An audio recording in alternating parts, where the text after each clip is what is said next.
Hi, singers. Welcome to the podcast.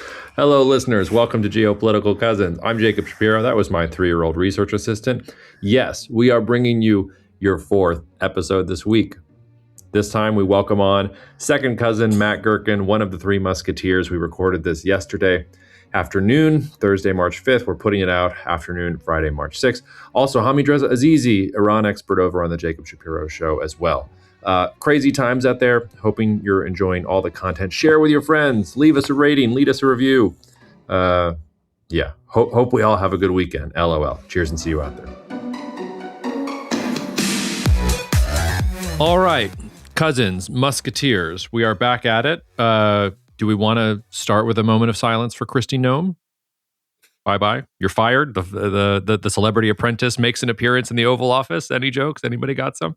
I think Trump should have milked this, and videotaped it and made it brutal and awesome in a room, her and Homan, and it's just tension builds. You're fired. Homan, you can go back to your office. Or better yet, it should have been a special episode. We have a special guest, and then comes in Senator Tillis. Says, I've been waiting to do this for 3 months, Miss Noem. Okay, here's how I thought we would start.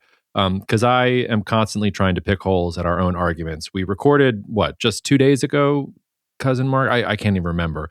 And we said this was not World War III. But in the interim, we've had Azerbaijan hit by Iranian drones. I've seen some Iranian government suggestions that it wasn't them, but Azerbaijan's been hit. They're mobilizing. We had the U.S. Navy knock out an Iranian frigate in the Indian Ocean off the coast of Sri Lanka, which was there at the invitation of the Indian government for exercises. So India is not super happy about that. The number of countries that have been hit by Iranian rockets, we can add Turkey apparently was able to shoot down a missile, but you can add Turkey to the potential target list. You've already got the UAE, Qatar. I don't have to go through all the countries in general, Jordan, Iraq, Yemen, everything else.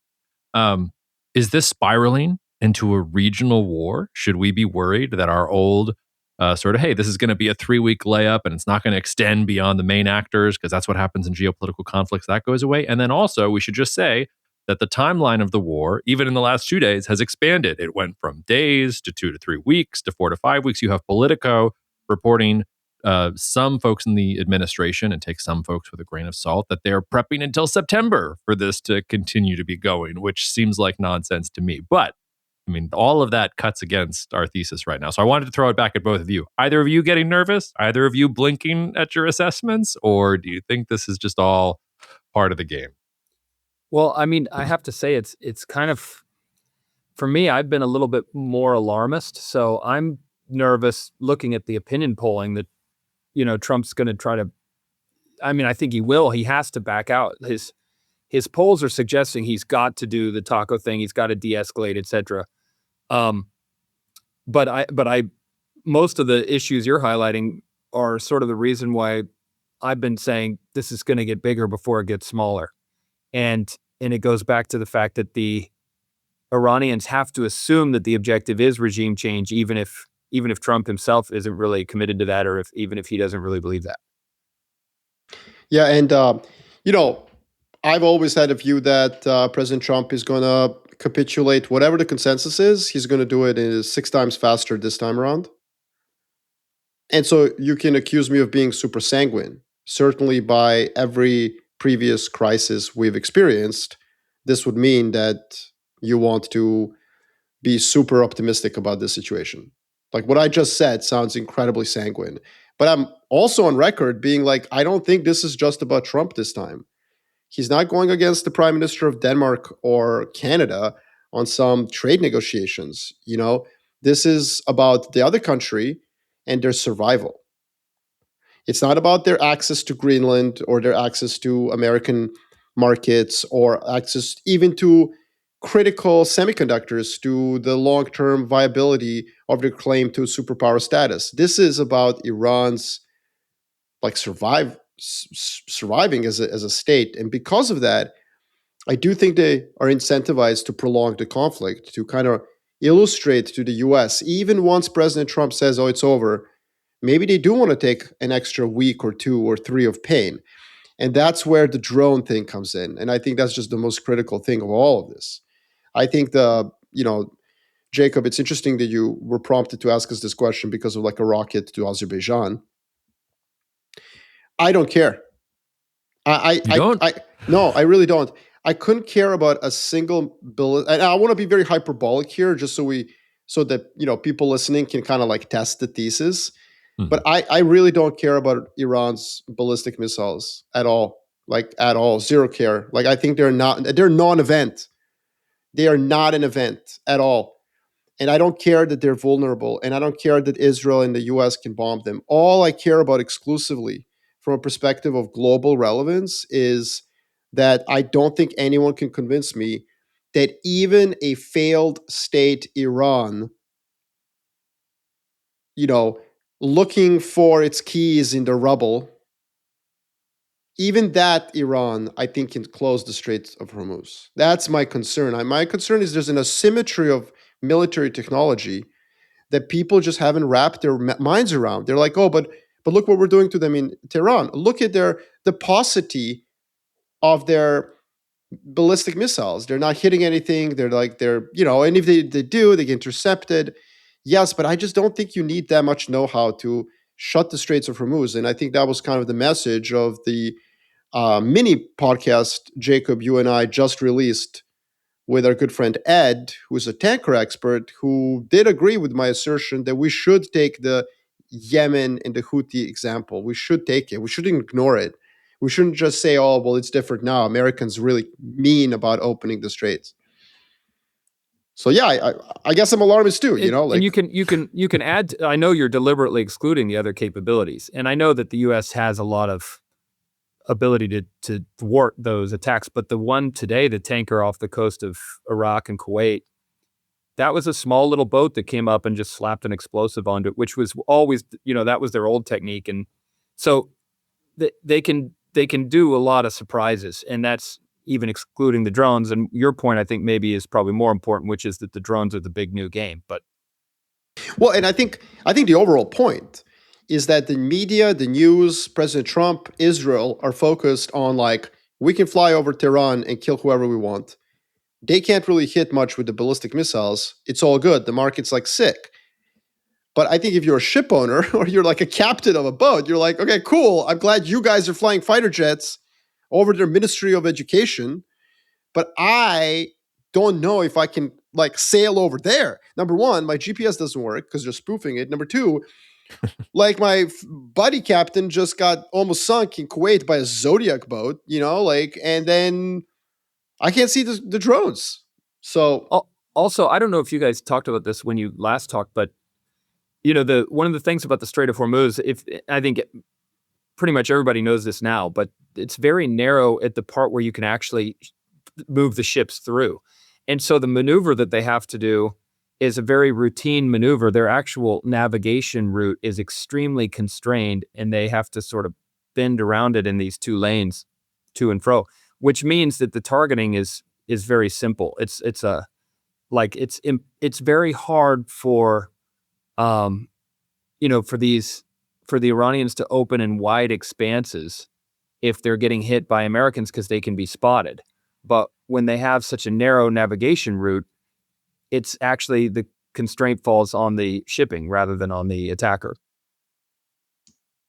Yeah, and one thing, sorry, Jacob, just one last thing I want to say. Yeah, I think, obviously, I'm the godfather of fading geopolitical risk. Like, we get that. I've become a meme on this. People are like, well, Geopoppy says do it. Like, okay.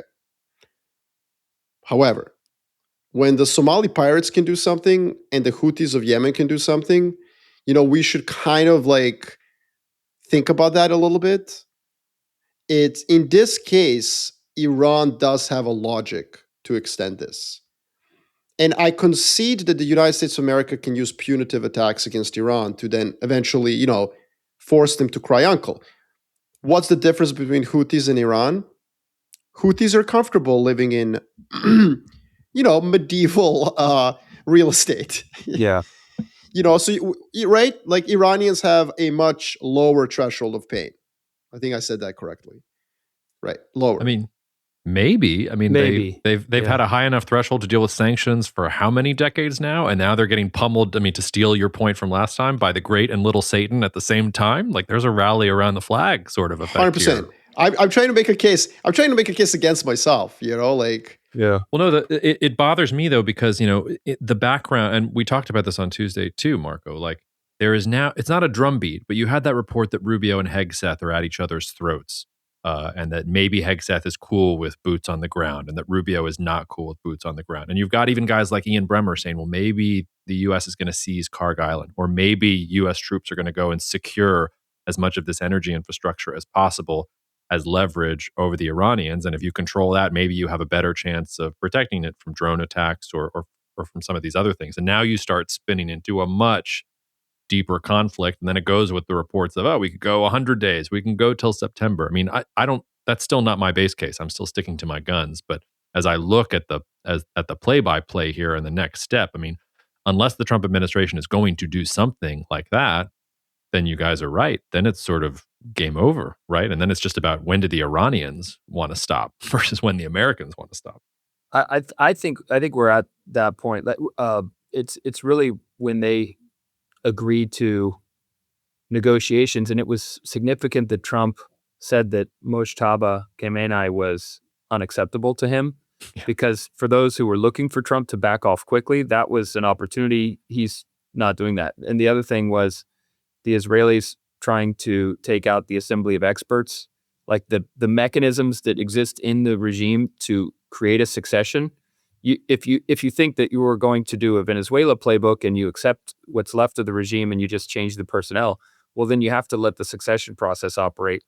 But that's not the signal we have so far. And then finally, if there's anything to this Kurdish thing, which I don't think the Kurds are just going to leap to doing what America says, but they might have a historic opportunity to take some autonomy. And the U.S. president did call the leader of the Democratic Party of Iran, the Kurdish Democratic Party of Iran. So he is talking to them. If that's a regime change kind of behavior, that's not something you can easily taco out of. Exactly. They might be twisting themselves into a pretzel you can't unwind unless you eat it. Did you think of that one before? That was clever. No, that was nice. Like in the moment, baby. In the moment. But it's also why we should be concerned about this Azerbaijan thing, Marco. I don't want to yawn at this because, I mean, roughly 20% of Iran is Azeri? I mean, I'm not saying that it's, because 20% is Azeri, they're going to welcome in Azerbaijan as conquerors. But I mean, Azerbaijan has a serious military. They just whacked the shit out of a Russian-backed Armenia, which is not that much in the grand scheme of things, but they've still shown their teeth a little bit. They've been friends with the Israelis for some time now, so maybe they've got some nice defense technology. And sure, the Kurds, I mean, even if the Kurds moved on that, and I agree with you, Matt, I don't see the Kurds really doing that. They've also been betrayed one too many times by this administration to even think about doing that. But when I see Azerbaijan saying we will respond to this Iranian drone attack and we are mobilizing troops on the border, and you think about all those millions of Azeris that are right there on the border, now I'm starting to sit up in my chair a little bit and entertaining was I really too flippant when I said this wasn't, I mean, let's not call it World War III, but I mean, I saw one guy on X, I'm sorry, I forget who said it, but this feels like more of a Gulf War than either of the two previous Gulf Wars. Like everybody's actually involved now. Yeah. Yeah. I have a question for you guys. What is Iran's strategy when they, the attacking everyone, right? What I assume is that they want to create a fear factor and an economic cost and force the Americans to backtrack. And so that's why they strike in every direction and they raise threat. But you could argue that it's been very stupid of them to offend the Pakistanis and the Azerbaijanis and the Turks and everyone all in one go, not to mention the Gulf Arabs. So I just want to say one thing. I really wanted to be hyperbolic and focus on drones. I just want to keep bringing everyone back to that. Like I can't tell you how important this is. The reason I scoff at everything else, including like the true Gulf War, we should call it. Let's trademark that. That was brilliant. We will start selling mugs. The true Gulf War. Let me explain something. This is really you need important. Baghdad Bob if you're going to sell mugs. Oh yeah, Can't sell a mug without Baghdad Bob. My point is that, look, people talk about Middle East as if it matters. It doesn't. It really doesn't. What matters is the hydrocarbons that exit the Strait of Hormuz. That's it. You see what I mean? Yeah. So the reason I say all these are interesting scenarios, but like even a super wounded, invaded Iran, if there's one faction that can launch drones in the Strait of Hormuz, like then the strait could be shut for a decade. That's my point. Like, so whether it gets invaded or whether it doesn't, there can still be this capability, no matter how weak Iran is. But to answer your question, Matt, this is why I think they're doing what they're doing. I think that the reason they're attacking absolutely everyone in the region is that they're trying to illustrate to the rest of the world that they are willing to go down swinging against everyone. So if they launch a ballistic missile into Turkey, it's like, they're trying to tell Turkey, call your congressman. Yeah, or call America, Which, yeah, yes, they have a few. And then same with Pakistan, same with Azerbaijan. It's look, we're serious about this. We're going to do something about it. The only country on the planet that I think has an interest in Iran becoming a failed state, even if it causes the world to plunge into a recession, is actually Israel. Like for Israel, I can make an argument for why like 24 months of like deep economic pain is like okay if this thing is taken off the map, an aggressive Iran. And so like if I was Iran, I would actually not be throwing any ballistic missiles at Israel. Like, you've already they're already committed to the pod. You need to kind of alert everyone else in the world. You mean business. You're being existentially threatened, and you should try to call the Americans to back that off. Yeah, there's two things I want to say to that. The first is, Matt, I think it's a good question, and I think this is where maybe the pitfalls of the reason Iran is still resilient are starting to come in, because it was very obviously a top-down strategy decision to bomb these other countries, but the United States has killed all the leadership, and Iran is this multi-layered, what does Kamran always call it? Leviathan, murky spatial Leviathan. I forget what Kamran calls it. But they've delegated authority to local commanders. So there probably isn't central authority right now. So you might imagine, I don't know if this is true, but I would infer from that the local commanders are like, okay, well, the strategy was set.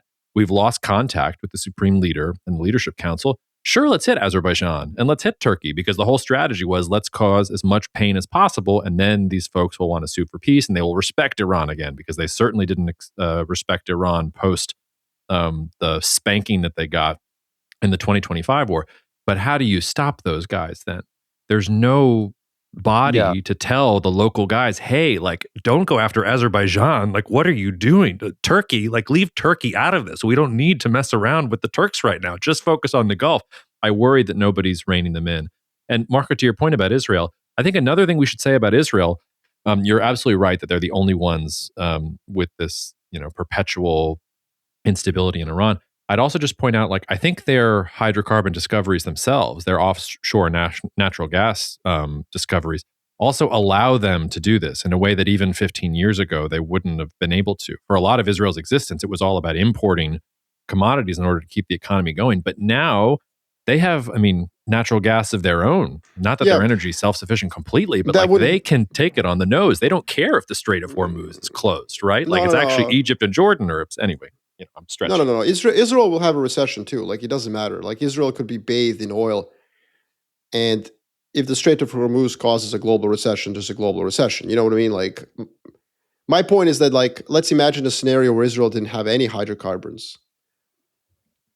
I would say they would still that is how important this issue is for Israel uniquely. The end of this regime is almost infinite. Whatever infinite pain befalls upon Israel, I think they'd be cool with it. But you are right. This does enable them to be even more cool with it. The rest of the world, though, I think nobody really cares that much. Israel does, and God bless them for it. These guys in Tehran have been saying hey, you shouldn't exist. Joke's on you. Yeah. So no one's whatever. We solved. Check. We understand Israel's logic. The thing is, the entire planet has a different view. Yeah. Even the United States, you would think, Matt. Yeah. You would think, but I want to ask you So, then, like, so let me ask you this question then, and you feel free to vibe however you want, but like last year, President Trump is on the lawn of the White House and he drops the first ever presidential F-bomb, like public F-bomb, where he says, basically, I don't know what the fuck people are doing. He means Israel. Because Israel did not stop the attacks against Iran when he thought they should. He was clearly mad, didn't buy the regime change story, and then December, he starts talking about supporting the protesters. January, Venezuela goes great. He's like, yo, YOLO, let's go. What do you think changed? Was it just like Benjamin Netanyahu was just like constantly DMing him, like slitting into his DMs, like, yo, man, like, it'll be great though. Yeah. Like what do you think changed in those 8 months? Because I don't see Iran having become more Iranian, like more like annoying. Well, look, and I mean, you're probably like, you probably had this thought, but it's the domestic unrest. I think what happened is they became vulnerable, and it was a critical vulnerability. And with the succession looming, the unrest bubbling up, Netanyahu could make his claim a lot more more persuasively on Trump. And he could say, this is the opportunity if there's ever going to be an opportunity. And you criticized Obama for not taking action during the so-called Green Revolution. This is the moment. So if you're going to do this, I realize it's inconvenient. I realize there's a midterm election, et cetera, but this is about your legacy. This is about the United States. And he could have brought to bear, or someone could have brought to bear, the arguments also that Trump is already effectively gridlocked in a lame duck. He can't pass any laws this year, and then that's going to be worse after the midterm. He has a negative 15% net approval rating. Like, someone could have made the point, listen, your legacy building starts now. And this is the opportunity for long-term American interests to, reassert hegemony over the region. Whether that was Netanyahu making the whole argument or a combination of deep state elements and Netanyahu, I don't know. But I do think we have to pay respect at this point to geopolitics, because there's something about the fact that the U.S. just has the capability to intervene. And so no matter what Trump ever said, and no matter what half of his MAGA base believes or any of the criticisms, the U.S. had the capability to intervene, and there was a power vacuum, and so they took the opportunity. And Iran showed its vulnerability, which made it even more attractive. Like 2025 was maybe too easy. Yeah, right. And I think that goes also with Israel's other operations, like against Hezbollah. It was a house of cards. And, some people thought that. I think you probably thought that Iran was a house of cards prior to all of this, but not very many people did. And I certainly didn't. I thought, and I still think Iran has some hidden strength or something that they're going to, be able to reveal. Drones. Yeah, drones. But the point is that this moment was a historic moment for those who believed. And we have basically two nationalist movements in Israel and the United States right now. And they did believe that Iran was capable of being a nuclear-armed proxy of Russia and China and dominating the region. Others can call that paranoia, but that's what they believed, and the opportunity emerged. And so lo and behold. So I hold on. I think you guys are dancing around something, and I think I'm uniquely suited to bring this up, because if either one of you brings this up, you'll be accused of something you don't want to be accused of. First, let me just read from this 2017 New York Times profile of Jared Kushner.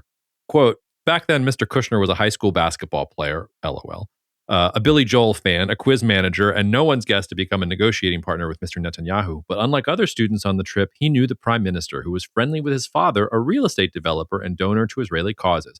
Mr. Netanyahu had even stayed at the Kushner's home in New Jersey, sleeping in Jared's bedroom. The teenager moved to the basement that night. End quote. Here's the question. What the heck does Israel and Netanyahu have over Trump? Because to your point, Marco, last year, Trump is saying, I don't know what the fuck you're doing.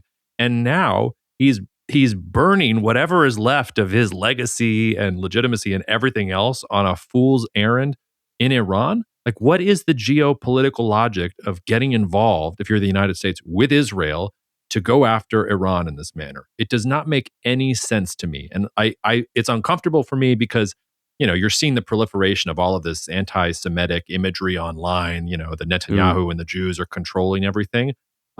But, and here's the part that would get you guys in trouble, but can't get me in trouble because my name's Jacob Shapiro.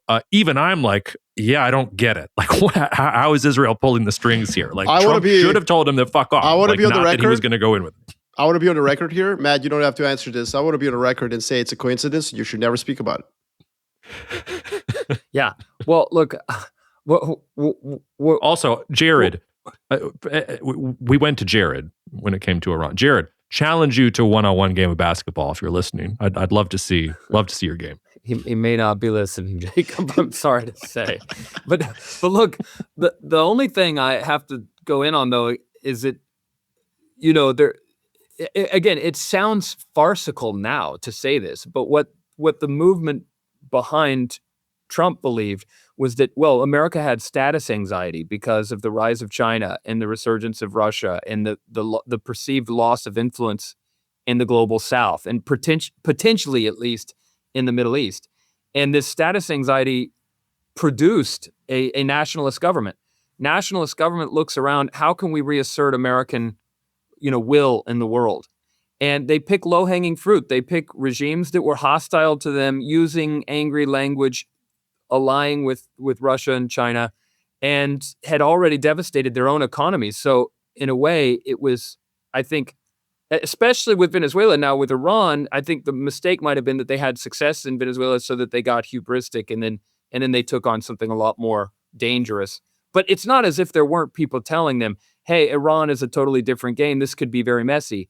It's just that there is a deeply embedded belief in the United States that the open door policy is the grand strategy. If the U.S. cannot open doors in any particular region, if we don't get access, then that can become a regional empire, and then that could be a Eurasian bloc that controls the Middle East. And so this, whether you think it's crazy or not, this conforms with a really blunt geopolitical outlook on regional empire building. So, yes, okay, let's pause there. First of all, Jacob, the title for the podcast, I just thought of it. The epic heat check. Because Matt's reference to Venezuela being successful. Basically, you're talking Malik Monk, like driving out of bounds. Malik? No, I think you're talking about like Isaiah Ryder. Like we need somebody a little crazier than that. Yeah, like basically, boom, makes a shot, and then like comes down the court and is like, "Fuck it, logo 3." So that Lance Stevenson. It's Lance Stevenson. The U.S. is Lance Stevenson heat checking. Now, here's the thing, Matt. Everything you say, this is what we do for a living. We all come from the same school, hashtag God bless George, but I just want to say something. When you've got the United States of America, the president tweeting he's going to issue insurance to boats, to ships. When you've got the president of Ukraine, Zelensky, saying he got a call from Trump to like get some anti-drone, what I'm getting at here is that, guys, this was a fucking heat check, and they walked into this unprepared. And I'm sitting here, and I go back to the Houthis of Yemen drone thing, and I'm like, it was staring at all of us. So, like, I get it. You're angry at Iran because it's mean, it's allied with China, got it. Israel, through Jared Kushner, had influence, fine, cool, and God bless them for that. They want to destroy the regime. But how can you, as defense of war, not defense of Department of Defense, but Department of War, Department of War. Marco, it's now the Department of Special Military Operations, not the Department of That's War. Right. But as that, how do you not game plan the very obvious thing we all knew would happen, like Iran will retaliate against the Straits? And the reason I say this is that if I'm correct, and some other people who are obsessed with this are correct, we're going to slide into actually 1973. Yeah, it's a big one. I mean, this is the big oil shock. This will usher in the most thorough Democratic Party sweep in American history. Not necessarily this midterm, because I don't think my view will be articulated by then, but by 2028, bro, y'all better be learning how to tie those red handkerchiefs around your necks, because I've already learned how to do that back when I grew up in Yugoslavia. Well, it's interesting you say this though, because that's why I it almost gets kind of mystical. It's like political philosophy, things coalescing in a way that seems like a zeitgeist, but it's like the United States has not had a generational change in our leadership, but it's happening in 2028. It's not happening now. We have octogenarians. And these people have apocalyptic visions, and they're going out, they're exiting Earth, and they think Earth is exiting too, by the way, and you can apply this to Khamenei too. Like Khamenei and Netanyahu and Trump and Biden, for that matter, these all represent this like you're fading from Earth. And so decisions need to be made now, because otherwise it's the end of the world. Matt. And I'm just saying that generational change is reflected in this nostalgic nationalistic movement rising up. America's going to play it old school, as if fucking Patton is the president of the United States. We're just going to hit them where they aren't. China's giving us a problem over here. We're going to punch Iran in the face.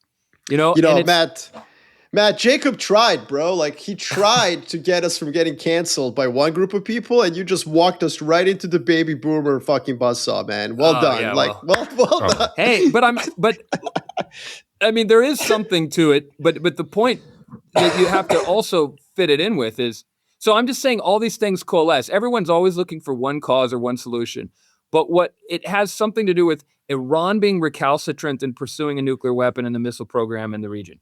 Israel being apocalyptic, having been attacked, and having all these successes that they keep building on militarily. It has to do with China and America's anxiety about not mattering anymore. How can the United States reestablish hegemony and have a stranglehold on the world commodity supply? It has to do with all these things happening at once, and it's effectively a generational crisis before the next chapter. It's people who are on their way out, attempting to affect fate and leave a legacy and entrap their children into a future that they designed, rather than a future that they think that they don't want their children to be locked into, which they think is luxurious or corrupt or whatever. Maybe you're right, but I guess the problem I have with that, and maybe this is actually proof of what you're saying. Like, they went after the top fruit at the very top of the pistachio tree. Like, the low hanging fruit was not Iran. This was like the hardest thing. This is the last thing that you should have done. He just, you punched Iran in the face last year and told everybody you obliterated the nuclear program. You had a wonderful operation in Venezuela. You've got Del C doing whatever you want, marching to the beat of your own drum. You've got Mexico killing drug cartel guys because you put the pressure on. You've got Cuba coming. You were able to save face and get something out of this Greenland deal, and you really showed them that. You're going to have your U.S.-China deal and claim all of this credit for it. Why, in the middle of all this, with the midterms coming and everything else, are you going to go after Iran? Like, maybe after the midterms or something like that, and you've stacked on a couple more of these things. But to your point, to have a heat check, Marco, you usually, like on NBA Jam, you had to hit 3 in a row before the ball started flaming through the net. Like, he didn't hit 3 in a row yet. He hit 1, and he was like, let's do the hardest one. Like, why? And to do it in such an unprepared way, this is what I'm saying. Like, our regular listeners, Matt, know I don't have TDS, right? So, like, I've defended many of Trump's foreign policy operations over the past 18 months. My point is, like, it's not that you can't defend this. You can.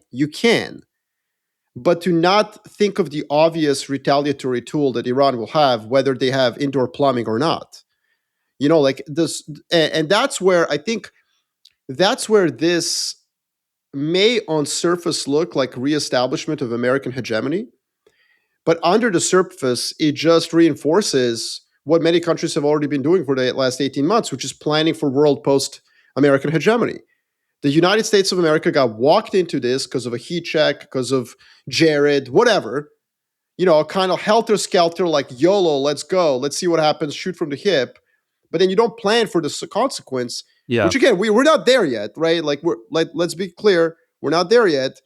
But if it turns out that those straits can be interdicted in much cheaper and weaker ways than we suspect, like, holy shit, the rest of the world's going to be like, you know what, I guess we need our aircraft carriers, because if you're going to use them so irresponsibly, we're going to have to use them for our interests, and so on and so on and so on. Yeah, right. Yeah, that's, I mean, it's interesting though, because the thing is that powers that suffer the most from this are the ones that the Trump movement resents, like Europe or China.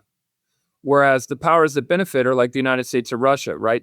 So if you're a commodity-based traditionalist, like religious movement that loves your nation and wants to remind everyone that you matter, then you like this war. But if you're like a commercial cosmopolitan trading society, you're like, whoa, guys, you're going to create a dystopia. What are you doing? That's a great fucking point, Matt. No. Let's print it. Just book it. Let's pause it. I'm waiting for Leonidas to come on and say, this is Sparta. Like, that's basically what you're saying. Yeah. No, we should pause that. Now, listen, I've had that thought too, Matt. But it's interesting that Trump has, over the last couple of days, it's almost he understands my charge against him. And so he's out there tweeting, the United States Navy will continue to guarantee shipping in the world. He's getting ready for his meeting with Xi, Yeah, he wants to be like, your ships are transiting because of my power and benevolence, but like those ships got to transit, brother. Otherwise, Xi's like, thanks. right. So it's funny because he is not embracing the moment the way you are like illustrating it, but he might be days away from doing exactly that. Well, and also there, as you guys always know, there's a difference between Trump and the movement. Like, one thing that I'm emphatic about is that it was a nationalist movement. It was an emotional movement in the United States that emerged, and Trump was riding this wave.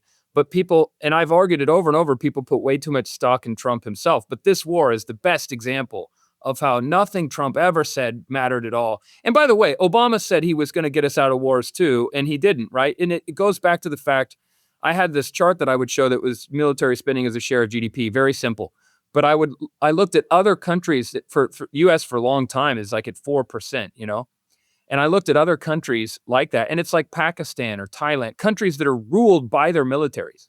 So the US, so it's the Spartan aspect of the US. It's not the whole part. The US is an amazing country because it has both the Spartan and the Athenian aspects. But the Spartan aspect is the one that's predominant right now. But I would say not necessarily the type of zeitgeist that would be identified with the deep state, though, because I think the deep state would not endanger global trade because there isn't like a elite consensus within it. The deep state is not captured by like nationalist, right-leaning, But you're describing this as beyond. We all that. know who's captured the deep state, don't we? Aren't they the ones with the interests in it? Sorry. Actually, I'll tell you what. Now I'll put on. We're not touching that, Jacob. I know you're Stop not. it. I can. Stop it. I can. No, you can't. Come on. No, I'm inoculated. Vaccines, they're great for lots of different reasons. No, but look, the deep state. I think this is what the deep state was doing for any of those bureaucrats that are very important, like essential. Everyone relies on them, but none of us know their name, and they work in the CIA and the NSA and whatever, the Department of Defense. I think what they were saying is the U.S. has a long-term interest in reasserting control over the Middle East and preventing Iran from getting a nuclear weapon, and we especially have an interest in rolling up this Trump movement into a ball and throwing it at Iran, rather than letting it invade Greenland and destroy NATO. So to me, there could be a game of distraction going on with the. So in other words, imagine a president who just simply cannot evade reports from defense planners, from army planners, from Navy planners, from everyone pointing out, hey, this is a critical vulnerability in Iran right now. We need to do something about it. And it's just unremitting. Yeah. So it's not it's not that Trump is detracting with Iran. It's that the deep state is using Iran to detract our adolescent president who's like, I want to go there. What about Iran? But you know what? Again, I just don't understand how the planning was so poor if this was going to be a long-term war. That's kind of what I mean, have you seen who is our Secretary of War? It's not very hard for me to imagine that the planning wasn't very good. Well, on okay, this, but also, and honestly, this is a question, but like you sort of referred to this earlier, Marco, because there's your hyperbolic point about drones, so that the strait can be disrupted for 10 years. But the other point of view is that the U.S. can use ungodly firepower to just annihilate the entire coastline. So in other words, they can disrupt the strait for longer than anyone expects right now. But on the other hand, at some point, the U.S. can just pulverize the entire. No, that's true. The thing is that the mathematical equation that balances those two realities is going to spit out some number of how long it is that Iran is going to do that. I think it's an extra week. But you guys have both accused me of not of setting their pain threshold too low, which is fair. I was comparing it to the Houthis, Yeah. But you're right. What if that threshold is not that low? What if it's higher? All I'm saying is the worst case scenario here gets us to a global recession, and I think it's curious to me that that's what we walked into, right? Like without presenting that as a risk to Trump. But hey, this happens. This is how these things happen. That's why we have global recessions.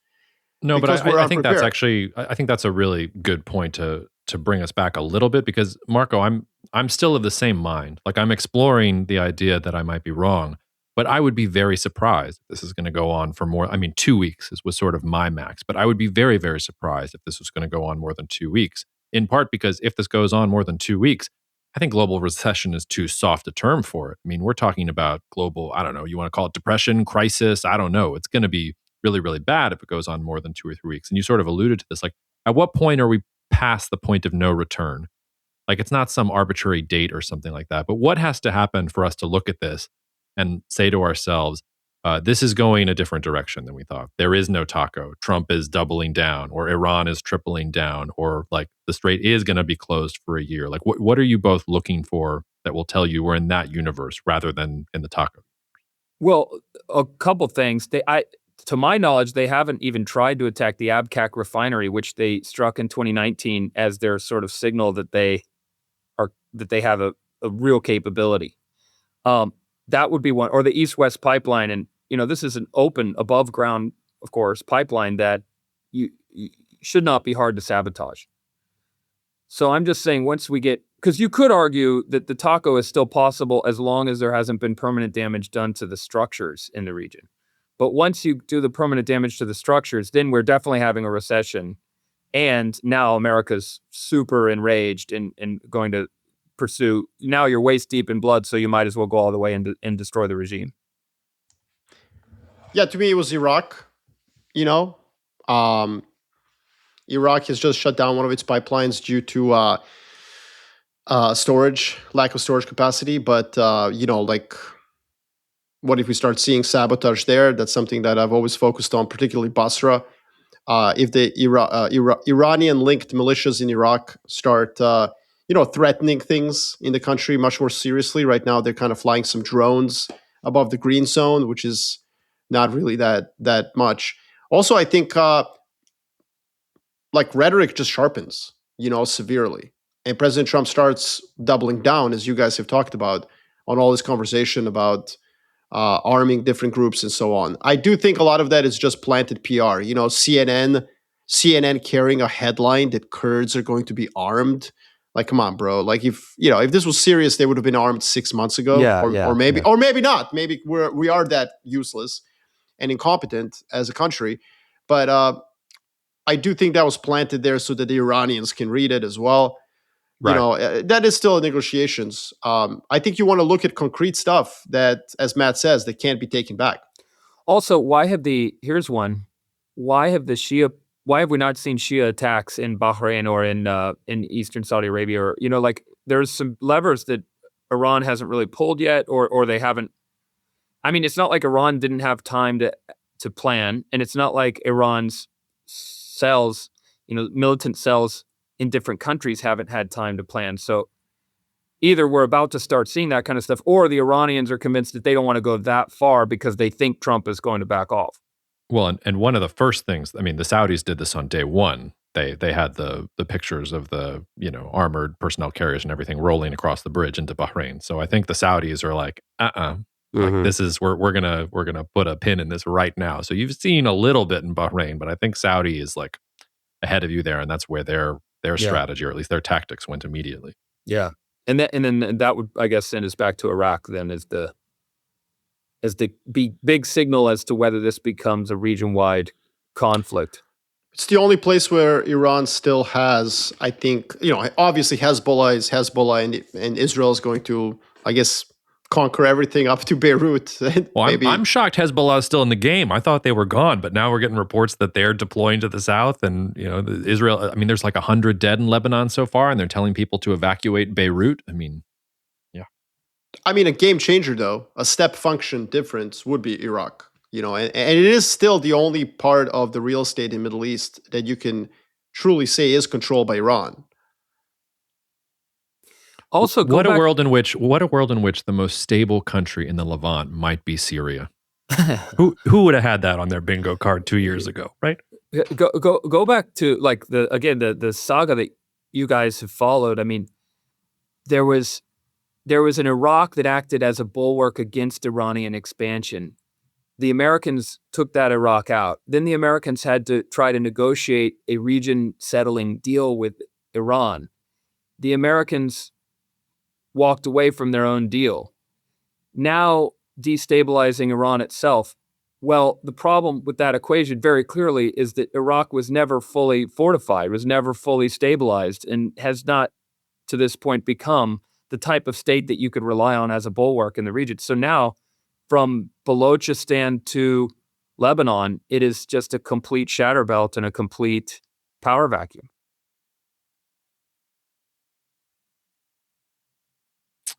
Matt, I want to go back to something you said that caught my eye when you talked about the sort of glorification of the American military and the militarization of U.S. politics. It's funny. I had a British client who was asking me this question earlier this week, and he was afraid to say anything negative about the U.S. armed forces for fear of getting canceled or something like that. And I just wanted to gut check myself on this, but I reminded him that in the 1970s. It was okay to talk shit about the American military. Like post-Vietnam, I mean, sure, there were parts of society that were still like going to support the military, but there was a very strong sort of anti-military feeling in the U.S. culture. Like just go from we make movies like Apocalypse Now, but then you get into the 1980s and 1990s and everything flips, and it's all about support the troops and the nobility of the U.S. military. So I guess the question, I wanted to gut check myself on that cultural change, and to ask you both like what you think the cause, if I'm right, what is the cause of that cultural shift? And is that something we could see shift? Because I don't know, like it seems to me that something has changed in US culture towards the military, and it's one of almost slavish adoration of the troops and what they're doing. And the Pentagon and the Department of War is pushing this. I mean, when you look at what, I know we're talking about Trump doubling down on the rhetoric, Hegseth's already doubling down on the rhetoric. I mean, some of the things he's been saying about unleashing, everything else on Iran. I mean, you can't get much more strident than he is. So I don't know. I just wanted to throw that at you both. Well, I have a whole story about this, and I think you're right to bring up the Vietnam era, because I think that really is the original sin for the United States. It's just that's where the polarization comes from. Is that, and I'm back on the boomers again, but it was a generational trauma. That, those, and by the way, I wasn't actually criticizing the military earlier. I was really talking about the structure of the U.S., but I see what you're saying. And look, some of them were getting spat on and called baby killers, right? Even though they were just serving their country. On the other hand, what ended up happening was those that were peaceniks joined the universities. They joined the media. They believed in an ideology that they could change American policy and behavior if they could change the discourse. And then meanwhile, and they treated it as an ivory tower. They excluded conservatives progressively. Now, meanwhile, the conservatives neglected all civic life, institutions, social values. They just sort of went this route that was saying, well, it's all about the green, right? We're just going to get rich. And the problem is you have this, and you can see this with the boomers, it's so clear, and Trump and Biden are just such an illustration of this. One is like an institutional guy through and through, nothing but rhetoric. And then the other is just lives in a house of gold, King Midas type, right? And And it's this extreme division between those two. And I think the military was the only institution that retained some austerity and some values. And so Americans, and you can see in the Gallup polling, Americans continued to revere the military because it was the only thing that was reminiscent of the ideals that they believed, that they all believed in. Now, I'm not sure where that goes from here, although I would say that the Democrats' best bet in 2028 is to get a white male veteran, just because there is still a lot of reverence for the institution. And Democrats, if they go down the road of, socialist or woke or whatever, I mean, that could work if the economy is a shambles and everything goes up in flames anyway. But if you're in an environment where there's an actual competitive race, you want Mark Kelly, you don't want another sort of woke fringe character. I think we got to discuss one thing also, since this is kind of thinking about all the ways that we're red teaming this, right? Like all the ways that it can go wrong. And one of the ways that, I'm emphasizing is the drones. I can't get over Matt's comment that, this, when you think about the vulnerability to this, I mean, look, if there's a global recession, everyone's going to suffer. And I think the US is going to suffer the most, particularly because the problem in the architecture of our macro environment today is not Europe's energy vulnerability. It's overinvestment in private credit and private assets in the US. Like if you think about when the tide goes out, who's going to be swimming naked? It's going to be mainly, VC tech bros and a lot of pension funds that have invested in that world. Obviously, investors invested in that from all over the world, but that's where the epicenter of this is. But who cares? The point that Matt is getting at is really interesting. When you think about the kind of emotional idea, I'm really taking this as what I'm taking from this conversation. It's like Russia, US, they're good. Energy producers will be fine, and then energy consumers not fine. The Sparta versus Athens, the somewheres versus the everywheres kind of a notion. And the reason I think that's interesting is we got to talk about let them drink bleach. Which President Trump never actually said that. Like to be I thought fair, he did say that. He did. No, he didn't actually say let them drink bleach. He didn't actually say like you should drink bleach. It is a fairly complicated sentence structure. It's not normal for him to employ language quite that flowery. No, but like what am I getting at? Like what I'm getting at is that President Trump has this incredible ability to taco everything. And I hate the term taco, whatever. It's really to land the plane, But and this was my concern about the tariffs. And you guys know I was extremely sanguine about tariffs before, after April 2nd, like didn't give a fuck. And it was because like, relax. But on April 3rd, I did get a little worried. And Jacob, we were on the podcast together about it. Mm-hmm. And I was like, look, man, like if this starts sliding into a global recession, he's just going to say like, blame China, blame Europe. He's going to then like triple the tariffs. He's going to go the other way. Once you can't land the plane, you're going to crash it harder, in other words. And so I think that in this case, if this does go off the rails, I can see President Trump leading into what Matt is saying. This kind of a gut reaction, this like very like, primal cortex kind of a view. Well, fuck him. Like I never meant to secure Strait of Hormuz anyways. We have enough oil. And so that's the danger. The danger is that if this does get out of hand, there is a case where this can get really off the rail. That's what I would call that kind of let them drink bleach moment. And since you decided to, color this podcast, Jacob, in a very apocalyptic terms, like tell us how the relatively sanguine view can be wrong, that's my take, So I guess then you end up with just carpet bombing, the Iranian coastline, Well, I mean, like the U.S. still like. No, actually, I'm saying something else, Matt. I'm saying like Trump is like, where does he go next? No. I'm saying like if you're solely the reason there's a global recession, President Trump has this thing where he leans into it. You know what I mean? Like, Yeah. and so Yeah. the way you lean into it is you don't even carpet bomb. You're like, actually, we don't care about the Strait of Hormuz. Hey, China, why don't you come here and do something about it? Like, this was our intention all along. In other words, your point is when you actually lay down who's benefiting the most, let me put it this way, who gets hurt the most, who still gets hurt, but maybe marginally less initially, he could actually lean into that and say, like, you know what, it's not my responsibility to control the Strait of Hormuz. We get 2.5% of our energy from it. Like, well, you know what? If Europe and China have a problem with it, come here and secure it instead. That it's an interesting thought, and that may be where the U.S. military truly sort of orders the president to sit down and be quiet. Like, in other words, we're going to break the Strait of Hormuz so that we can fix it, so that everyone in the world can know that America giveth, America taketh away. You know what I mean? But we're not going to invite the Chinese Navy to come in and be the new guarantor of peace in the Persian Gulf. You know what I mean? Like, but it would align. I agree with you. That's like, I see what you're saying, but it does align neatly with the worldview you've laid out. Like, in terms of like how this lines up from a kind of a nationalism versus universalism, Sparta versus Athens, somewheres versus everywheres.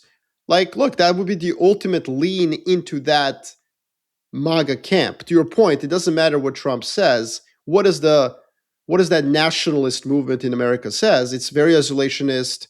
And by the way, it's built on many false views, like the fact that America is self-sufficient with energy. Right. Doesn't mean that the Strait of Hormuz doesn't matter to America, right? Like the three of us here agree with that.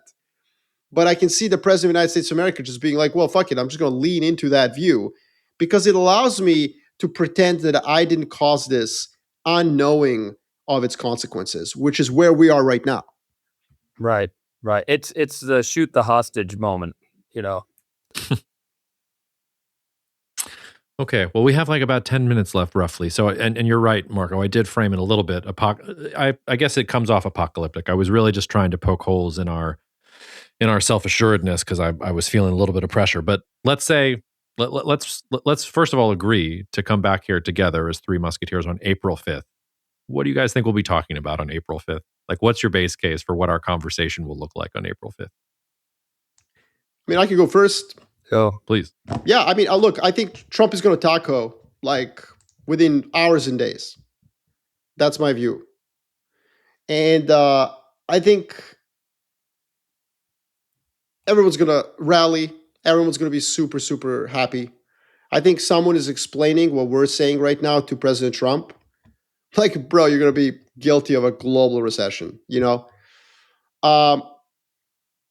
And so I do think he's going to pivot. Everyone's going to be happy. Oil's going to fall. Markets are going to rip. And then Iran's going to be like, no.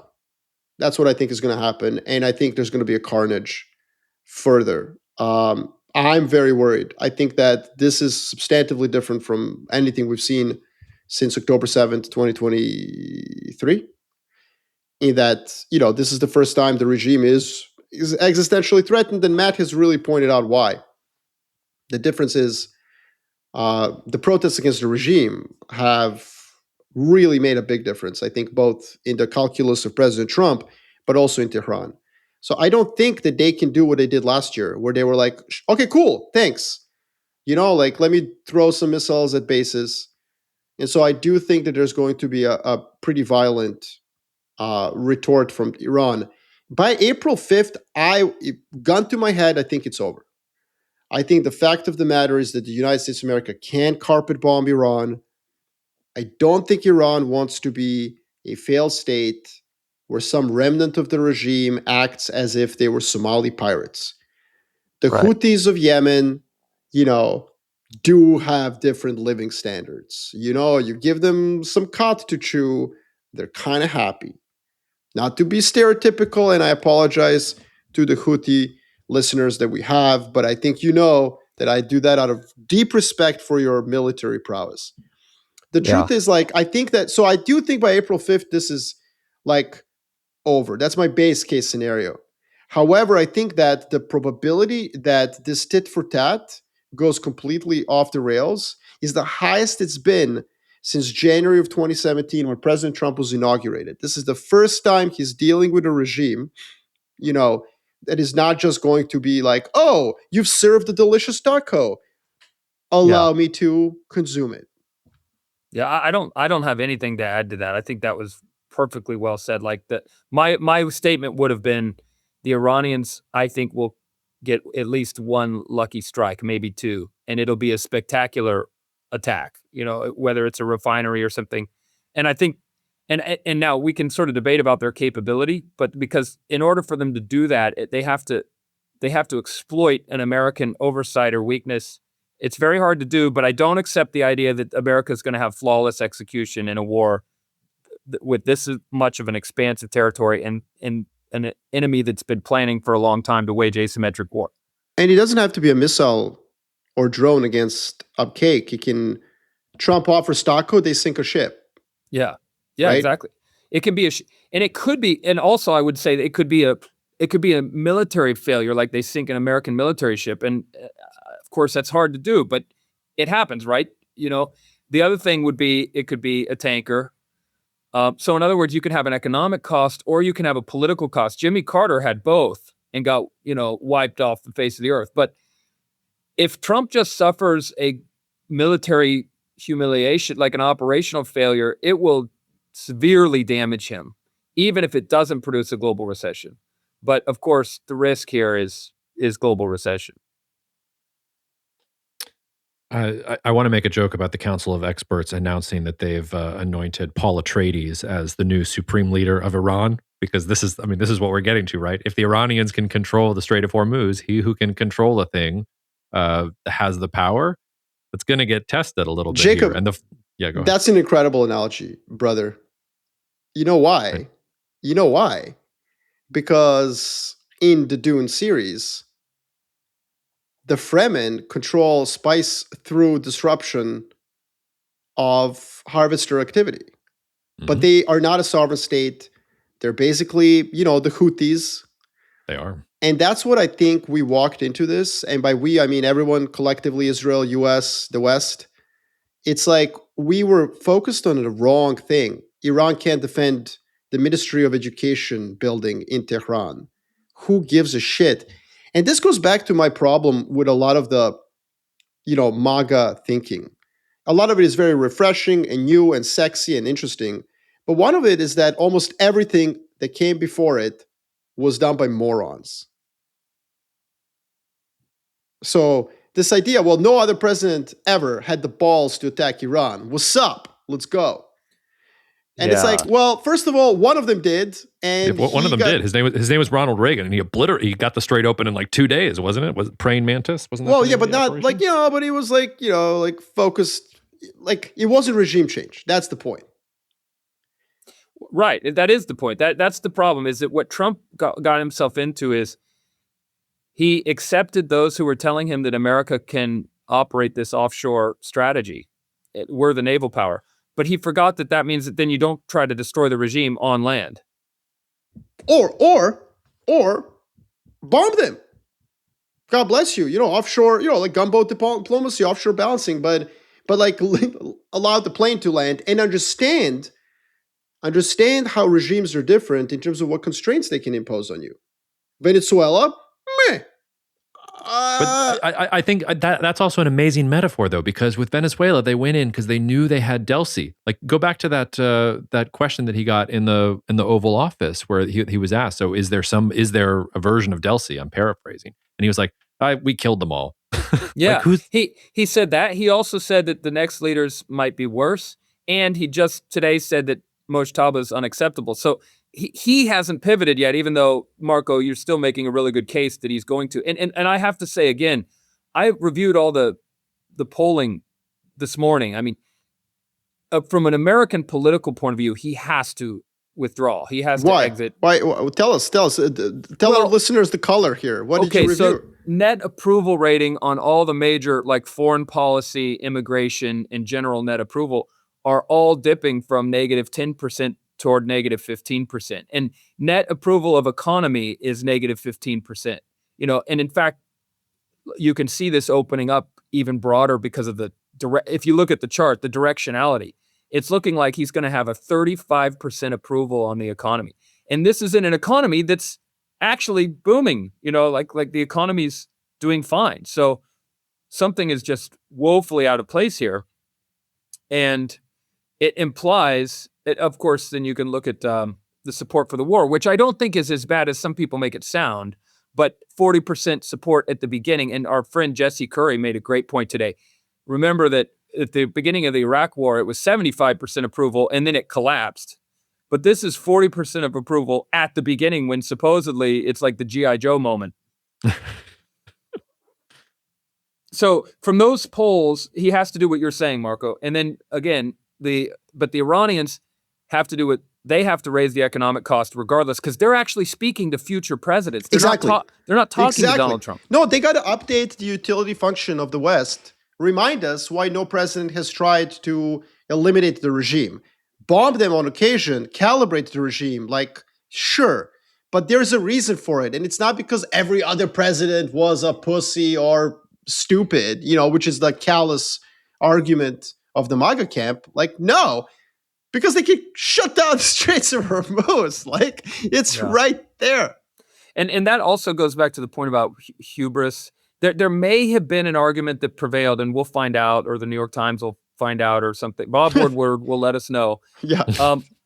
There may have been a prevailing argument that because of the energy independence and because of the firepower, that we can actually prevent Hormuz from getting blocked, and that may have been the reason why they ultimately agreed with the Israeli approach, because they thought that they were going to be able to, and maybe they will. Maybe 1 week from now, we'll see that things are resuming.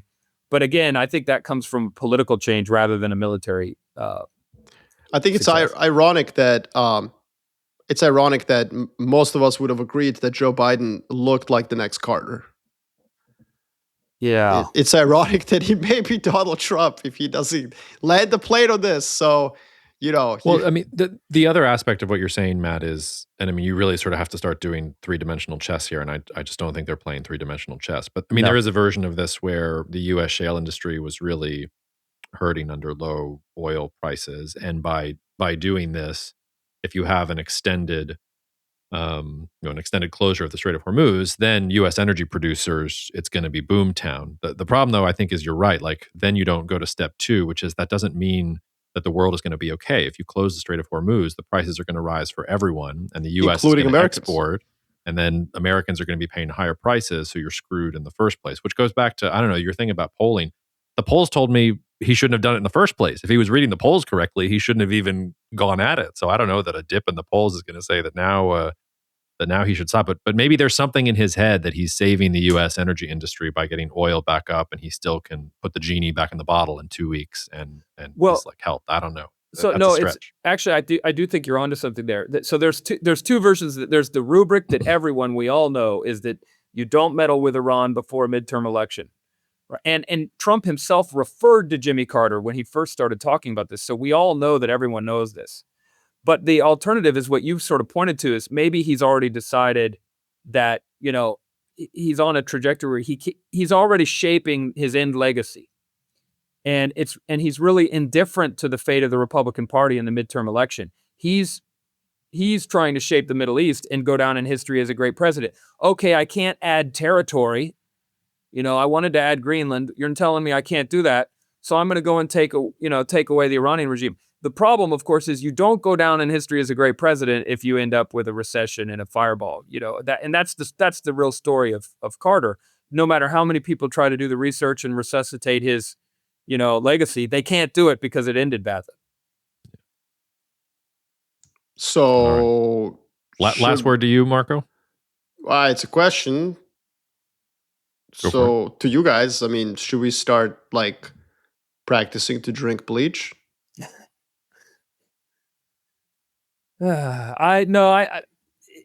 Someone, Bessent or somebody's going to tell him that there's still time to try to salvage the midterm, salvage the Senate, etc. Oh no. But look, No. look. Oh no, Scotty doesn't know. Scotty doesn't know. Yeah, Matt, you have just walked into that one. Did you guys collude on that? Did No, you no. guys talk about this before? No, I don't. I have no idea what I walked into. She tells him she's in church, but she doesn't go. Still, she's on her knees, and Scotty doesn't know. Jacob's favorite GIF / meme. My favorite meme. Is Matt Damon I'm from hoping, Eurotrip. I'm hoping Smoo is going to splice it in right here. Fiona says she's out shopping. Oh And it's I don't know if you're familiar with that legendary piece of American culture, the Eurotrip, No. the movie. Oh, Matt Damon makes a Matt, cameo. You're too sophisticated for it, He Matt. is. You really Yeah, should. Sorry, guys. You Yeah, really so- should dive. I was reading Clausewitz. You know. Yeah, it's time. It's time for some American Pie, some Eurotrip. Like, All you need right, to like go let's back make to sure it's basics. spliced in right here. I remember American Pie. I mean, come on. Well, Yeah, it's it's of funny. that. It's of that vein. It's not. Yeah, Yeah. yeah. It's funny in some because ways. I'm the same as you, Matt. Like I watch American Pie, not the Eurotrip. So I actually had to look up the meme, Jacob, to be. You've be never seen perfectly- Eurotrip? Oh my god! I've never come seen on, it, guys. and so, but I knew about the song, and I just didn't know where Matt Damon's famous punk rock anthem "Scotty Doesn't Know" come in. But anyways, All right. Well, we Jacob and really I have have to a- mimic Bill Simmons for real here, and the rewatchables Eurotrip. Watch 3 very intelligent geopolitical analysts watch one of the worst movies of all time and see what pearls of wisdom they can generate. It sounds like a Master Pancake Theater kind of thing. Yeah, it's really quality. It's up there. I mean, it's like American Pie, Road Trip, Eurotrip. I mean, that's like a holy. no, but that's trifecta how literally of someone American- pitched the movie. They were like American Pie in Europe, and Hollywood producers were like, "Fuck it, let's go!" Like done. That was the unipolar era. I mean, those were really the good times. You Those couldn't were the make good that times. movie in the year of our Lord. Where the right people ran the 2020. world. Hollywood. Okay, but Marco, I gotta Oh, go God. pick up my kid. But I'll say I don't know that we start drinking bleach, but man, the prices of oil, natural gas, fertilizer, food, up They stepped Up in from it, here. and again, this is the same story we're saying over and over. But like, you can't. Trump wants to. At some point, he's got to de-escalate, and it's just not. I don't think it's entirely up to him now.